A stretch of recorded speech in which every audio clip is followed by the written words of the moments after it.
नमस्ते बच्चों।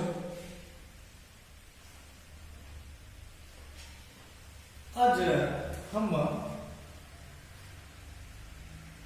चिरापुंजी से आया हूं नवी कक्षा के इस पाठ के बारे में जानकारी प्राप्त करेंगे।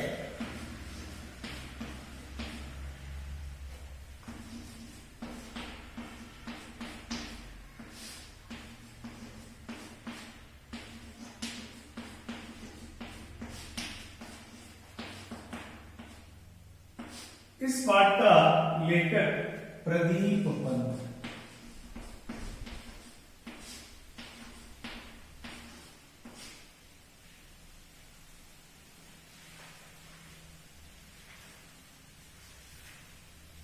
प्रदीप पंत जी का जन्म, लेखक प्रदीप पंत जी का जन्म लखनऊ के हल्द्वानी उत्तराखंड में 24 अप्रैल 1941 को हुआ।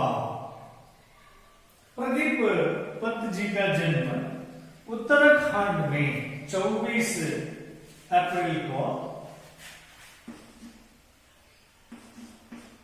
उत्तराखंड में 24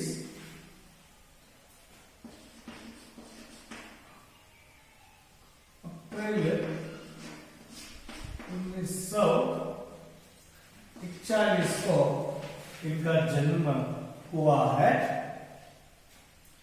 पंत जी के अब तक 6 उपन्यास प्रकाशित हुए हैं। प्रदीप पंत जी के अब तक 6 उपन्यास प्रकाशित हुए हैं। पंत जी की कन्नड़ में अनुवादित कहानियों का संकलन पंत जी द्वारा, प्रदीप पंत जी द्वारा अनुवादित कन्नड़ कहानियों का संकलन न्याय ಮತ್ತು इतर कथೆಗಳು, इनके द्वारा अनुवादित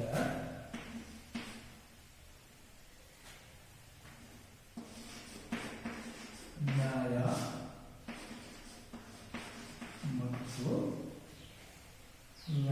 ಮತ್ತು इतर कथೆಗಳು,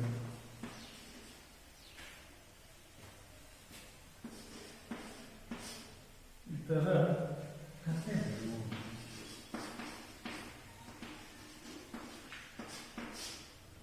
इतर कथೆಗಳು इस रचना है। इस शीर्षक से प्रकाशित है न्याय ಮತ್ತು इतर कथೆಗಳು नाम से। पंत जी के देश विदेश के यात्रा संस्मरणों के 4 संकलन है। देश विदेश के यात्रा भी कम से कम 4 संकलन इनके द्वारा रचे है। पंडित जवाहरलाल नेहरू पर प्रदीप पंत जी ने पंडित जवाहरलाल नेहरू पर उत्कृष्ट लेखन के लिए पंत जी को जर्नलिस्ट वेलफेयर फाउंडेशन या यूरोप भ्रमण फाउंडेशन का यूरोप भ्रमण पुरस्कार, उत्तर प्रदेश हिंदी संस्थान का प्रेमचंद अनुशासन पुरस्कार, हिंदी अकादमी द्वारा 2 बार साहित्यिक कृति पुरस्कार प्राप्त है। साहित्यकार सम्मान और उत्कृष्ट व्यंग्य लेखन के लिए हिंदी भवन नई दिल्ली का व्यंग्यश्री सम्मान भी प्राप्त हुई है। प्रदीप पंत जी की रचनाओं के कारण इन्हें बहुत सारे पुरस्कार से इन्हें पुरस्कृत किया गया है। इस पाठ का आशय है यात्रा से प्रादेशिक ज्ञान प्राप्त होता है। हमें यात्रा को को जानने से हमें वहां की प्रादेशिक ज्ञान हमें मिलता है और उसके साथ वहां के लोगों के रहन सहन, प्राकृतिक दृश्यों का सौंदर्य आदि का प्रत्यक्ष अनुभव मिलता है। हमें यात्राओं से उस प्रदेश का हमें प्रत्यक्ष ज्ञान हमें मिलता है और हम इस पाठ से द्वारा चिरापुंजी का परिचय प्राप्त कर सकते हैं। हम इस पाठ में चिरापुंजी का हम ज्ञान को इस पाठ के द्वारा जानकारी प्राप्त करते हैं।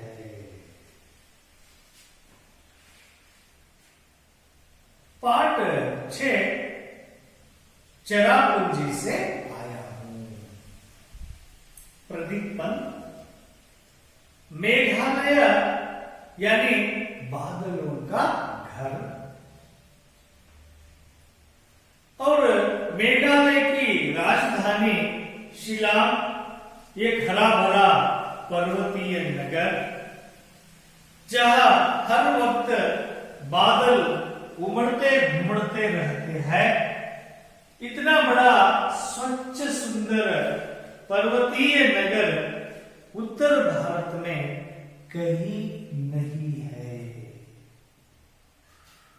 ऐसा हरतिमा भी शायद ही कहीं देखने को मिले। शिलांग से चिरापुंजी की ओर जाता मार्ग दोनों ओर पहाड़ों और दरख्तों से फटा पड़ा है। यह ऊंचा नीचा सर्पाकार रास्ते को पार करते हुए दिखाई पड़ते हैं। बादल बहती है सुहानी हवा और कभी कभी हो जाती है बूंदाबांदी। हमारी जीप शिलांग से 53 किलोमीटर दूर चिरापुंजी की ओर बढ़ रही है। मेरे साथ राज्य के एक अधिकारी श्री संगमा और उनके 2 दोस्त बैठे हैं।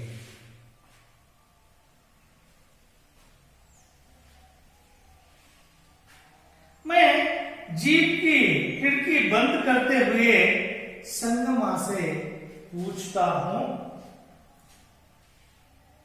क्या साल भर यहां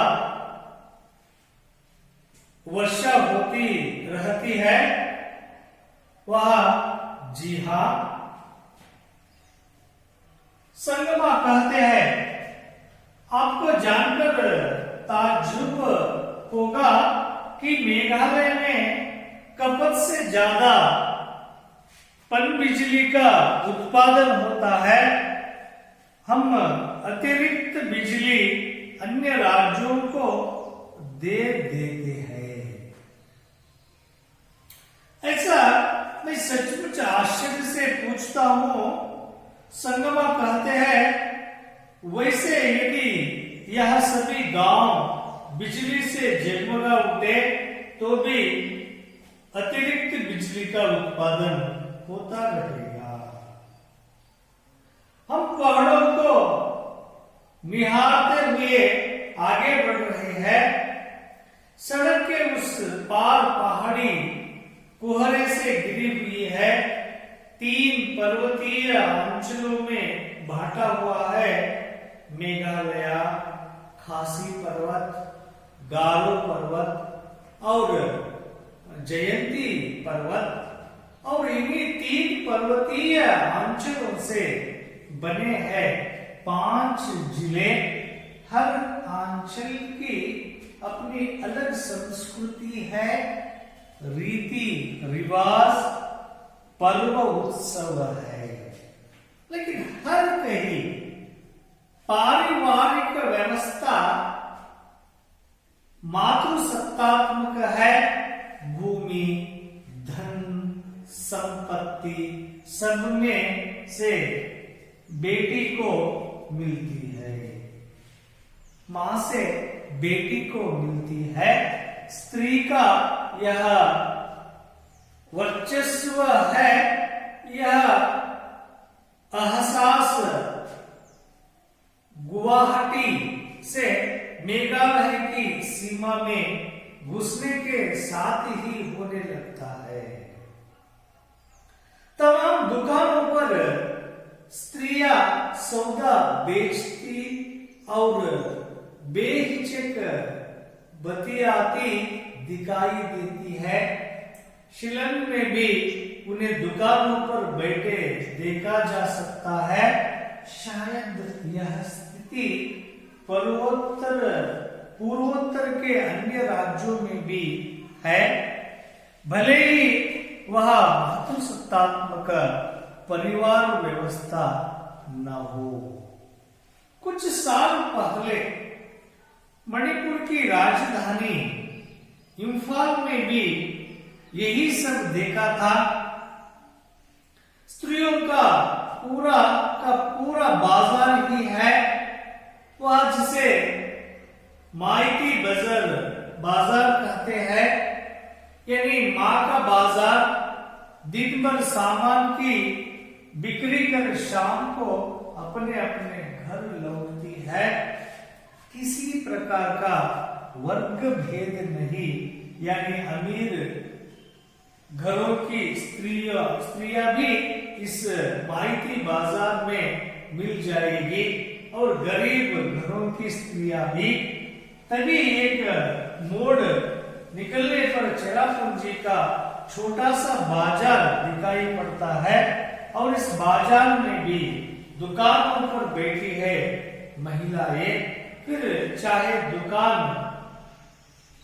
फल सब्जियों की हो या चाय की, हम आगे बढ़ जाते हैं।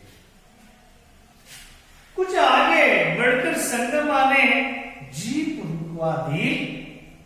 हम सभी नीचे उतर गए।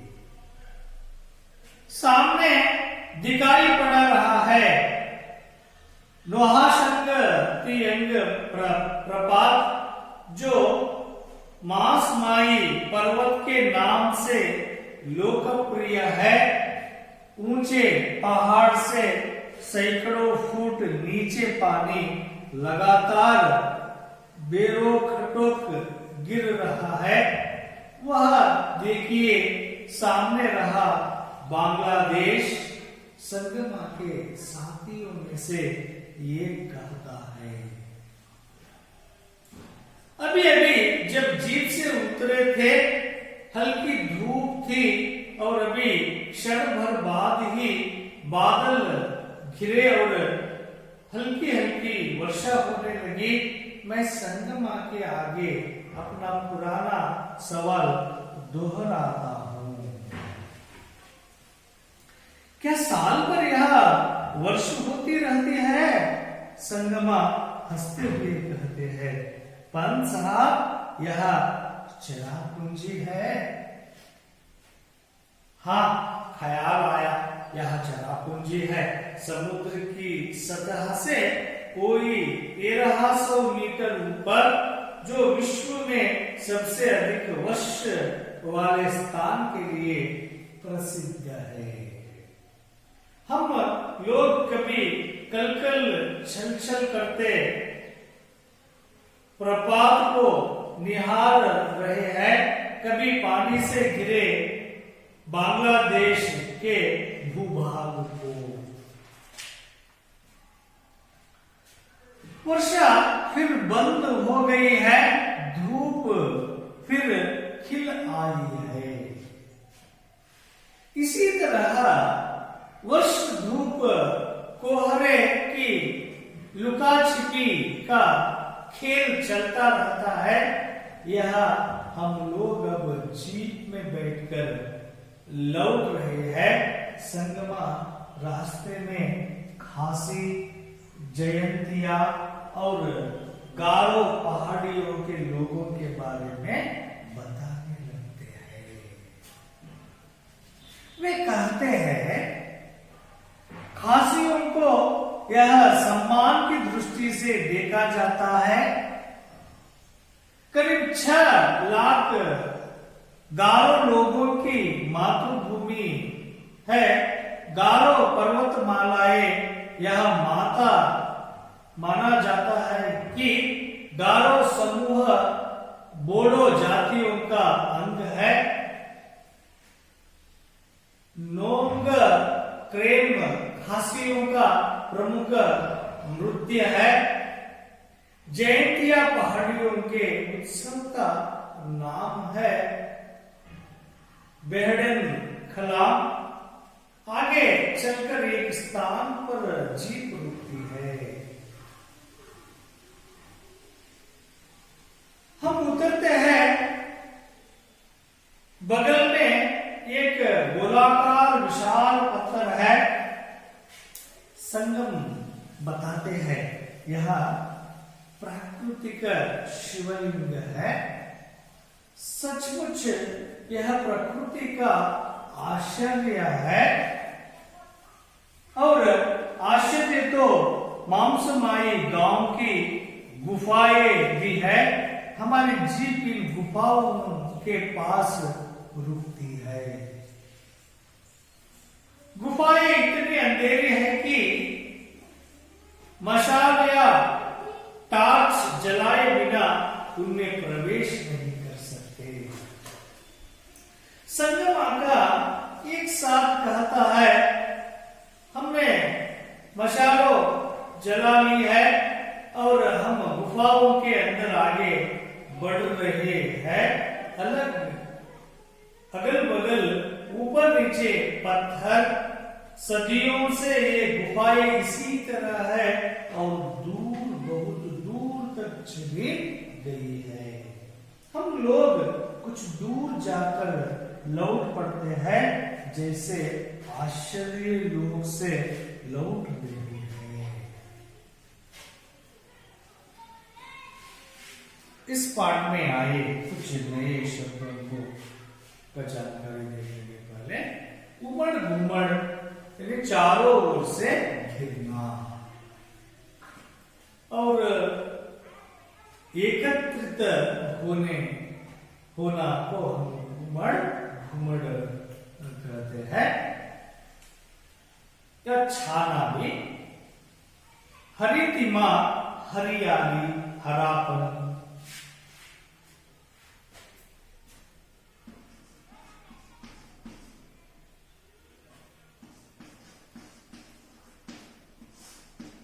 हरियाली हरापन।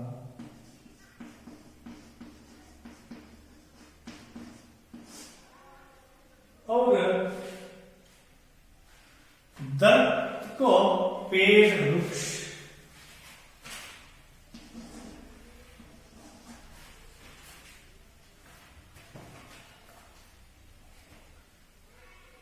दरखत।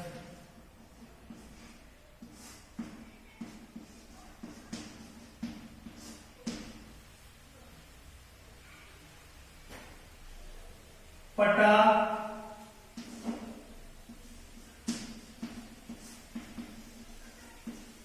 भरा। बूंदाबांदी वर्ष। और बादलों से गिरने वाले जल की बूंदों को हम बूंदाबांदी भी कहते हैं। खपत माल की बिक्री।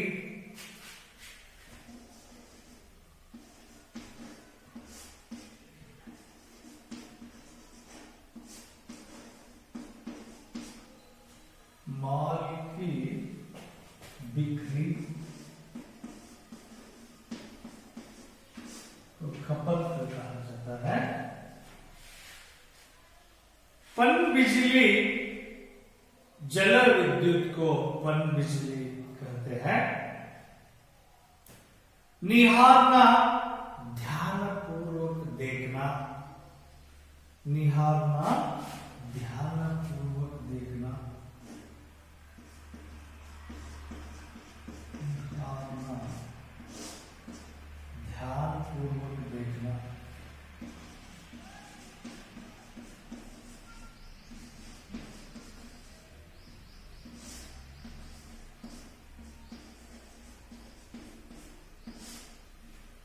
ध्यानपूर्वक देखना। कोहरा धुंध,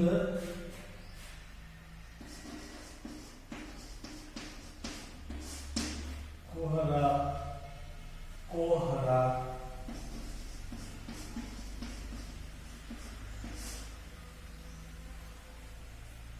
और घुसना प्रवेश करना,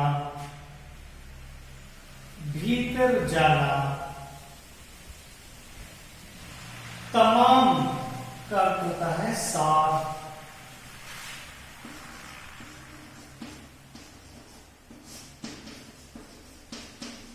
सार,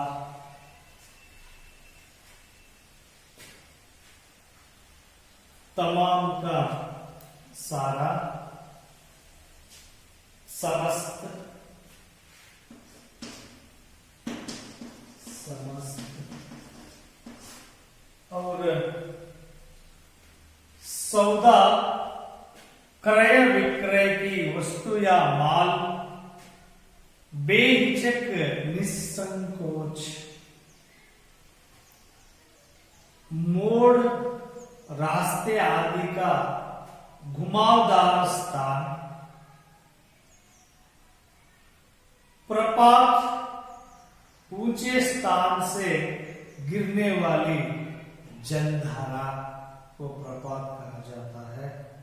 ऊंचे स्थान से गिरने वाली जलधारा को। बेरोक खटोक, बिना किसी रुकावट के, लुका छिपी, लुका छिपी, लुका का छिपी,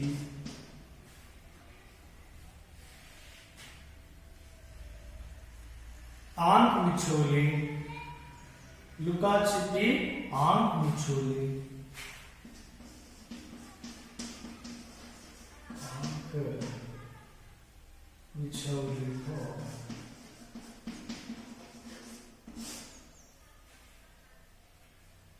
आंख मिचोली। सतह किसी वस्तु का ऊपरी भाग।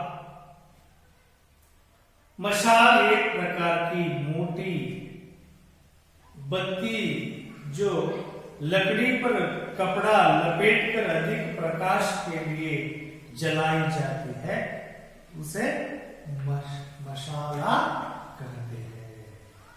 ये इस पाठ में आए हुए नए शब्द है। मेघालय यानी बादलों का घर। मेघालय को बादलों का घर कहा जाता है। भारत के बादलों का घर का कौन सा है कर प्रश्न आता है तो मेघालय का नाम उल्लेख किया जाता है। और मेघालय की राजधानी शिलांग।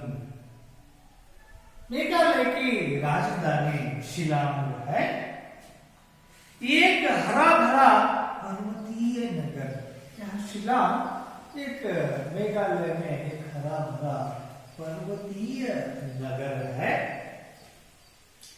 जहां हर वक्त बादल उमड़ते घुमड़ते रहते हैं। इस शिलांग नगर में हर वक्त वह बादल उमड़ते घुमड़ते रहते हैं।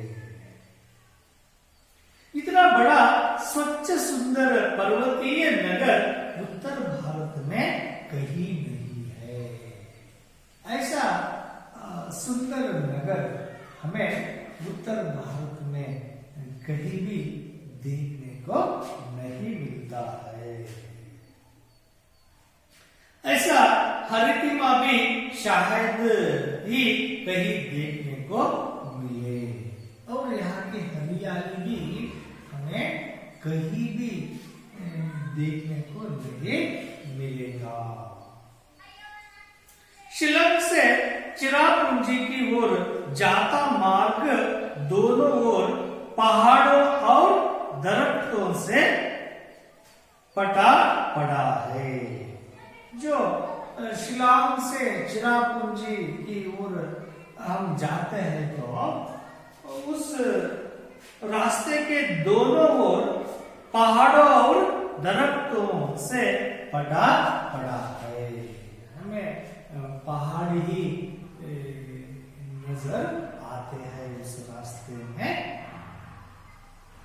यह ऊंचा नीचा सर्पाकार रास्ता चिरापुंजी को जाते समय हमें वह रास्ता ऐसी मिलती है, ऊंचे नीचे ऊंचा और नीचा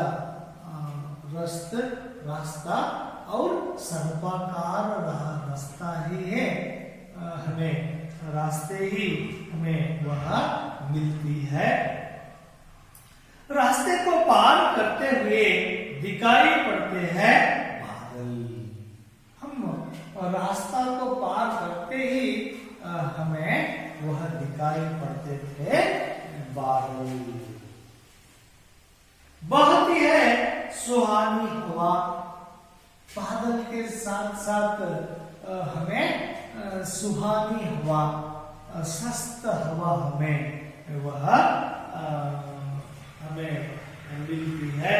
और कभी कभी हो जाती है बूंदाबांदी, कभी कभी बूंदाबांदी भी हो जाती है। ऐसा सुंदर चित्रण का अनुभव हम शिलांग से चिरापुंजी को जाते समय में वह इस तरह की अनुभव हुई। हमारी जीप शिलांग से 53 किलोमीटर दूर चिरापुंजी की ओर बढ़ रही है। हमारा जीप चिरापुंजी की ओर बढ़ती जा रही है। रास्ता में हम पार करके जा रहे हैं। मेरे साथ राज्य के एक अधिकारी श्री संगमा और उनके 2 दोस्त बैठे हैं।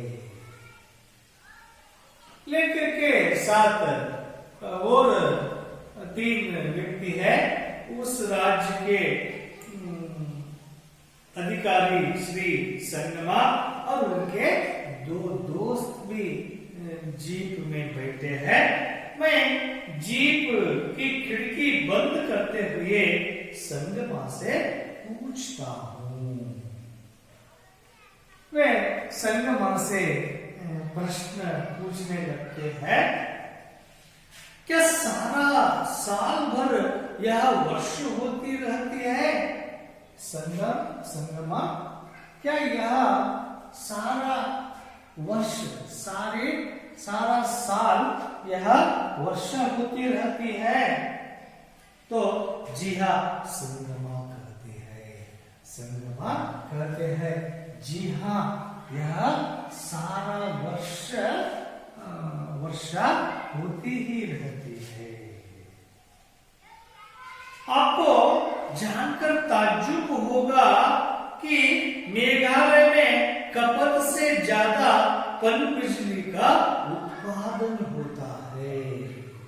यह मेघालय में ज्यादा से ज्यादा यह बिजली का उत्पादन ही होता है। और हम अतिरिक्त बिजली अन्य राज्यों को दे देते हैं।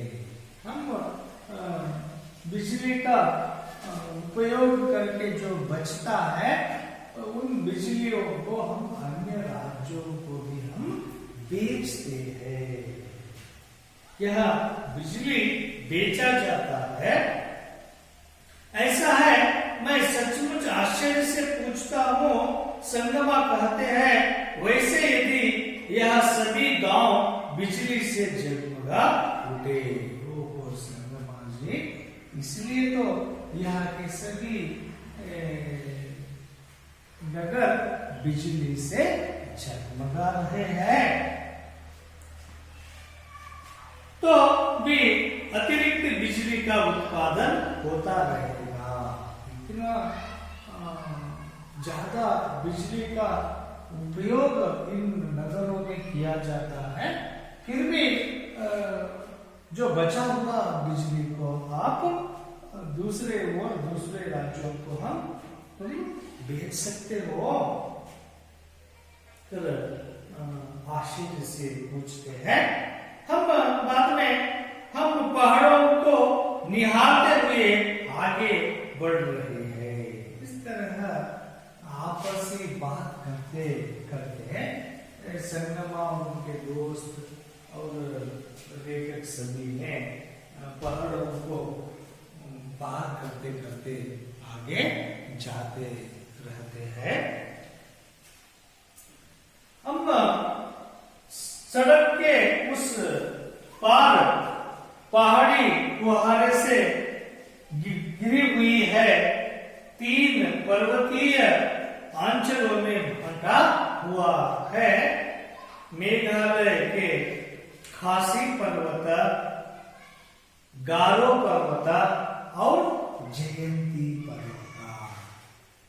हमने इन 3 पर्वतों को देखा और इन्हीं 3 पर्वतीय अंचलों से बने हैं 5 जिले। इन 3 पर्वतों से ही मेघालय राज्य बना हुआ है।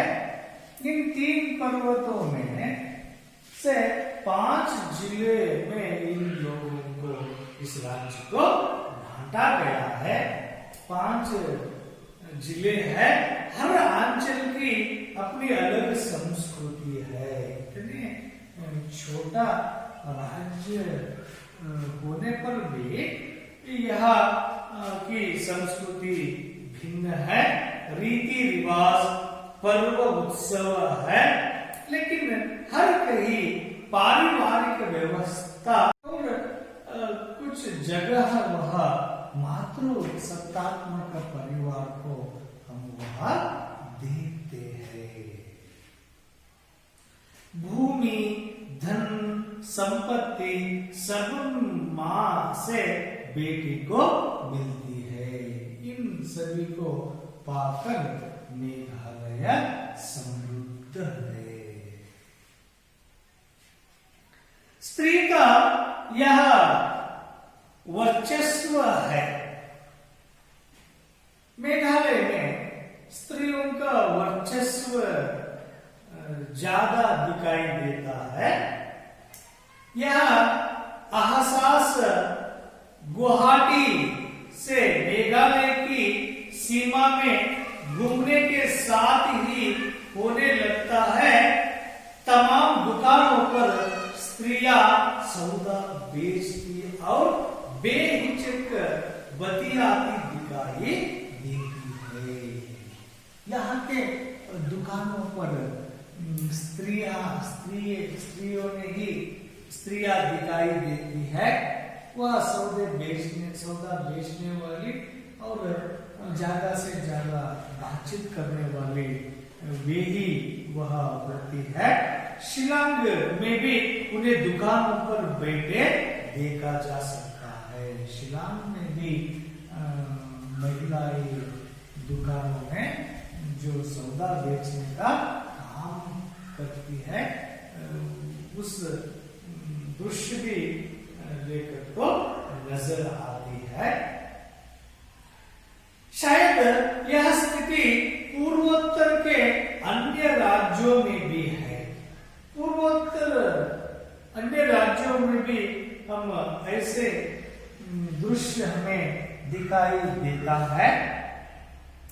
भले ही वह मातृसत्तात्मक परिवार व्यवस्था न हो, कुछ साल पहले मणिपुर की राजधानी इम्फाल में भी यही सब देखा था। मणिपुर के राजधानी इम्फाल में भी लेकर इसी तरह की व्यवस्था को देखे थे।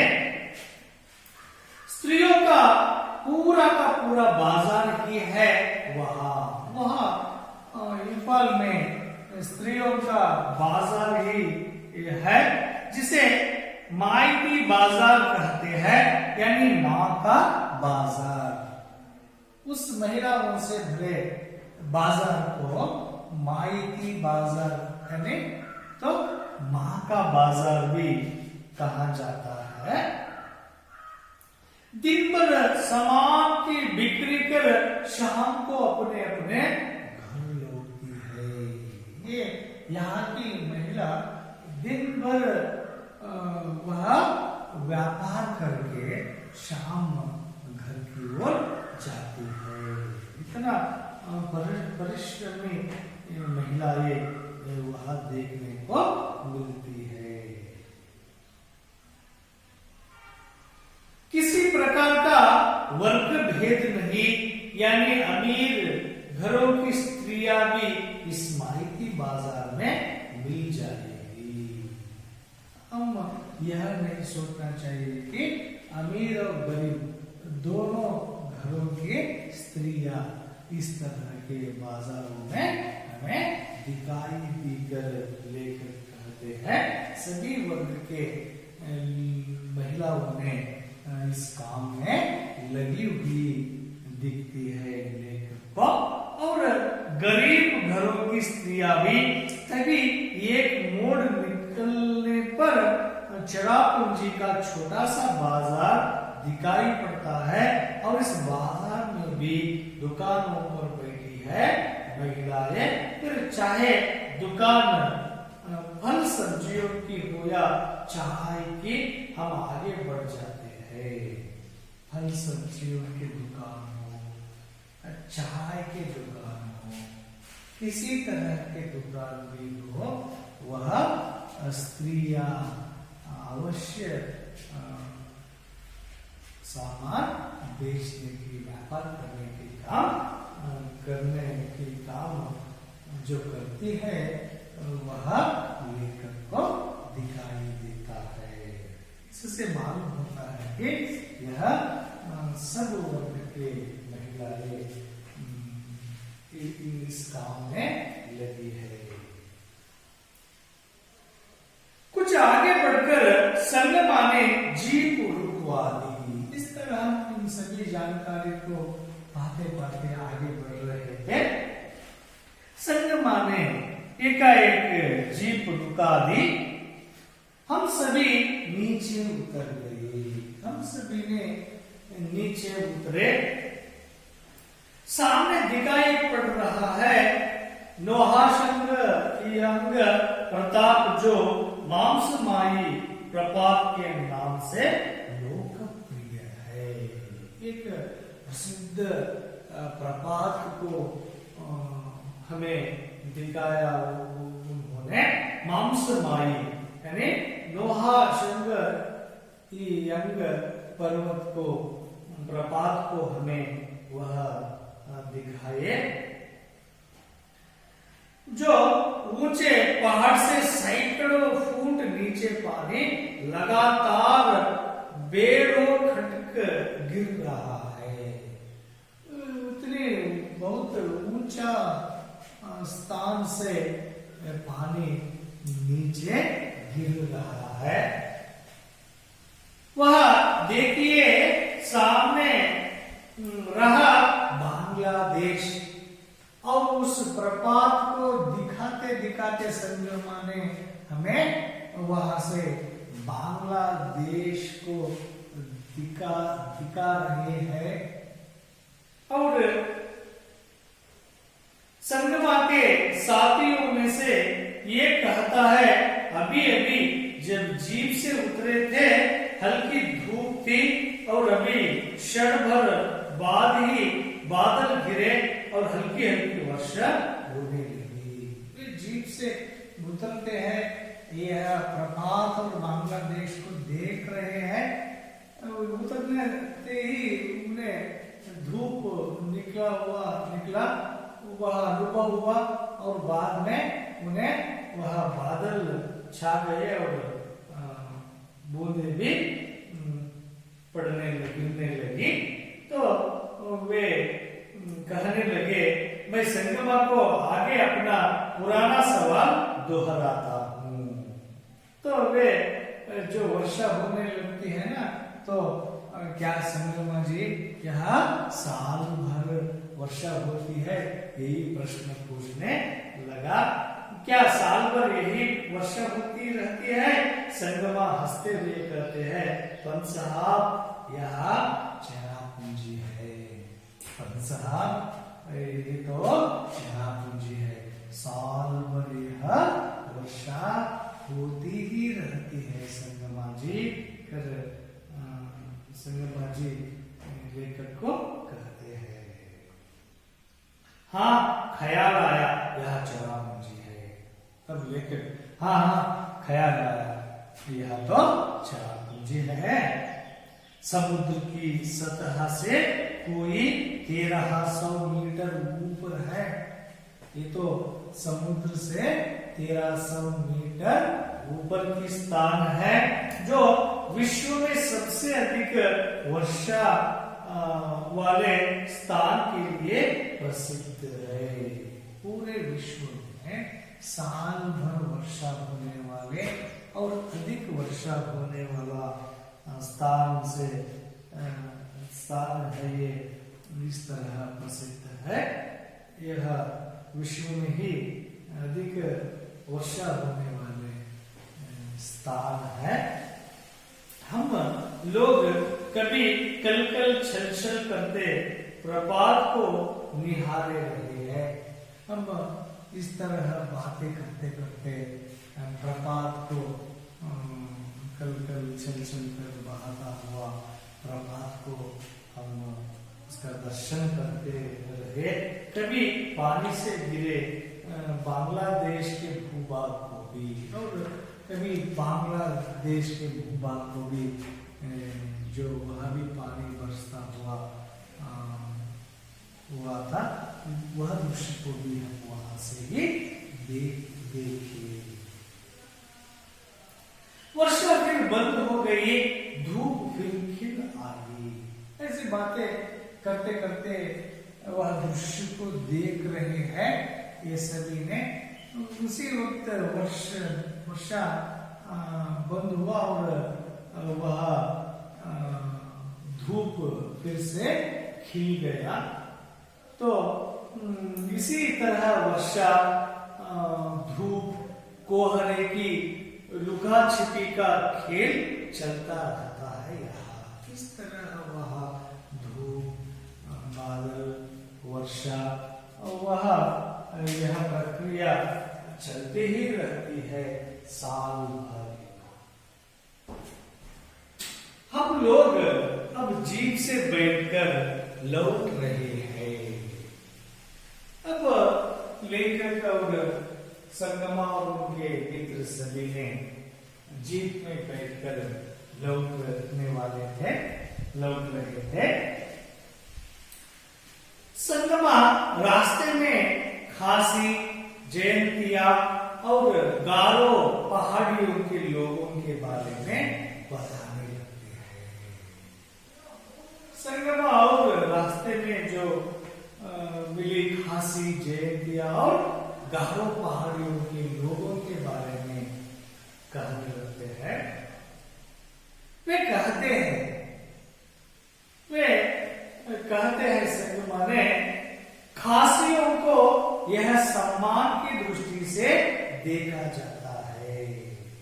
यह खासी पर्वत के लोग हैं, उन्हें बहुत सम्मान की दृष्टि से देखा जाता है। करीब 6 लाख गारो लोगों की मातृभूमि है गारो पर्वतमाला है।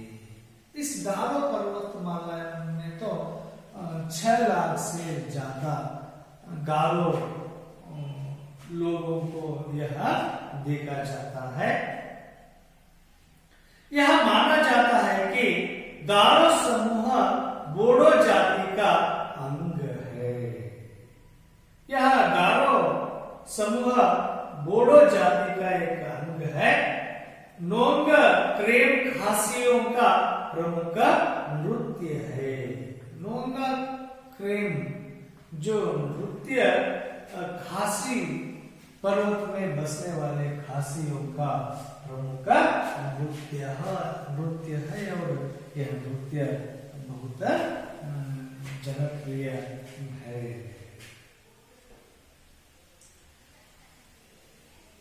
जयंतिया पहाड़ियों के उत्सव का नाम है बेहड़न खलाम और ये जयंतिया पहाड़ियों के लोग ने एक बहुत सुंदर उत्सव मनाते हैं। वह उत्सव का नाम बेहड़न खलाम। इस उत्सव को वे बहुत सुंदर उत्सव के रूप में बहुत सुंदरता से यह उत्सव को वे यह उत्सव को बहुत अच्छी तरह से वे मनाते हैं। वे भी यह उत्सव भी बहुत प्रसिद्ध है। यहाँ आगे चलकर एक स्थान पर जीप रुकती है। यह सुनते ही और आगे चलते हैं और फिर जीप रुकती है। बांग्ला में बगल में एक गोलाकार शिवलिंग पत्थर है। ये जीप रोकते हैं तो बगल में ही एक गोलाकार शिवलिंग का पत्थर इन्हें दिखाई देता है। तो संगमा बताते हैं। संगमा इस पत्थर के बारे में बताते हैं। यह प्राकृतिक शिवलिंग है। यह शिवलिंग प्राकृतिक शिवलिंग है। सचमुच यह प्रकृति का आश्चर्य है। ये तो प्रकृति का आश्चर्य है। इसे कोई नहीं इसका निर्माण नहीं किया है। और आश्चर्य तो मामसमाई गांव की गुफाएं भी है। और एक आश्चर्य है यह मामसमाई गुफाएं। ये भी बहुत आश्चर्य का स्थान है। हमारी जीप इन गुफाओं के पास रुकती है। ये उन गुफाओं को देखने के लिए उत्सुक होकर जीप रोकते हैं।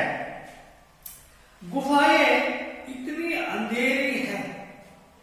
ये गुफाएं इतनी अंधेरी है कि मशाला या टार्च जलाए बिना उनमें प्रवेश नहीं कर सकते हैं। मशाला या टार्च के बिना उन गुफाओं में कोई भी प्रवेश नहीं कर सकते हैं। हमने मशाले जला ली है और हम गुफाओं के अंदर आगे बढ़ रहे हैं। तो हम मशाले जलाकर गुफाओं के अंदर जाने लगे हम सभी हैं। अगल बगल ऊपर नीचे पत्थर है। उस गुफाओं में अगल बगल इधर उधर ऊपर नीचे सभी ऊंचा और नीचा सभी और पत्थर ही है। इन गुफाओं में सदियों से ये गुफाएं इसी तरह है। सदियां बीती है फिर भी वह गुफाएं जैसी थी वैसी ही है। और बहुत दूर तक चली गई है। हम लोग कुछ दूर जाकर लौट पड़ते हैं जैसे आश्चर्य लोग से लौट रही है। हम जा गए, बहुत दूर तक अंदर गए और बहुत दूर तक जाकर वापस लौट गए। लौटते समय हमारे चेहरे में एक ऐसा भावना दिखाई दे रहा था, आश्चर्य लोग से हम आए हैं, ऐसा लग रहा था हमको।